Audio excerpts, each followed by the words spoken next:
দেশে অবাধ ও সুষ্ঠু নির্বাচন অনুষ্ঠানের পরিবেশ তৈরি হয়েছে বলে মন্তব্য করেছেন বিএনপি মহাসচিব মির্জা ফখরুল ইসলাম আলমগীর।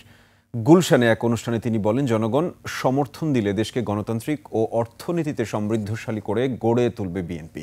এদিকে পল্টনে খালেদা জিয়ার সুস্থতা কামনায় দোয়া মাহফিলে দলের সিনিয়র যুগ্ম মহাসচিব রুহুল কবির রিজভী বলেন, গণতন্ত্র এখনও ধোঁয়াশার মধ্যে রয়েছে।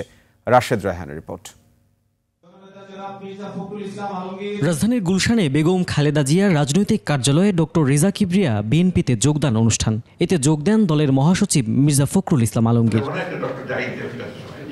এ সময় তিনি বলেন, দেশের মানুষ ভোট দিয়ে প্রতিনিধিত্বশীল পার্লামেন্ট গঠন করলে গণতান্ত্রিক সরকার প্রতিষ্ঠা পাবে। দেশে একটা পরিবেশ তৈরি হয়েছে একটা অবাধ সুষ্ঠু নির্বাচন অনুষ্ঠানের, এবং আমি ধন্যবাদ জানাতে চাই যে এই অন্তর্বর্তীকালীন সরকার প্রধান আমাদের ডক্টর ইউনূস, তিনি ইতিমধ্যে 2026-এর ফেব্রুয়ারি মাসে নির্বাচন অনুষ্ঠানের ঘোষণা দিয়েছেন এবং সেইভাবেই আপনার প্রস্তুতি চলছে।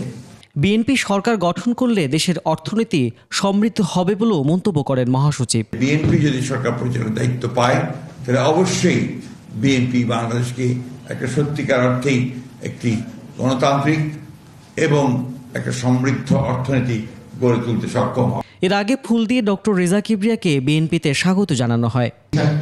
আমি আসছি দেশের জন্য, দেশের মানুষের জন্য কাজ করার জন্য। এটা ছিল আমার বাবার স্বপ্ন, আমি আশা করি সেটা পূরণ করতে পারবো। আমি বিএনপি ফর্মালি জয়েন করলাম। এদিকে নয়াপল্টনে খালেদা জিয়ার সুস্থতা কামনায় জাতীয়তাবাদী রিকশা, ভ্যান ও অটো চালক দল আয়োজিত দোয়া মাহফিলে যোগ দেন দলের সিনিয়র যুগ্ম মহাসচিব রুহুল কবির রিজভী। গণতন্ত্র ধোঁয়াশার মধ্যে আছে এমন শঙ্কা প্রকাশ করে তিনি বলেন, দেশের স্বার্থে বেগম খালেদা জিয়াকে আরও প্রয়োজন।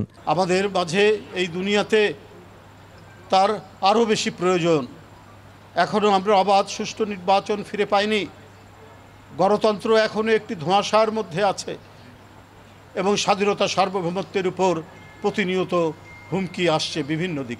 গণতন্ত্রের জন্য আপোষহীন থাকায় দেশি বিদেশি চক্রান্ত খালেদা জিয়াকে দুর্বল করতে পারেনি বলেও মন্তব্য করেন রিজভী। তার বিরুদ্ধে নানা ধরনের চক্রান্ত আর নীল নকশা। রাশেদ রায়হান, 21 টেলিভিশন, ঢাকা।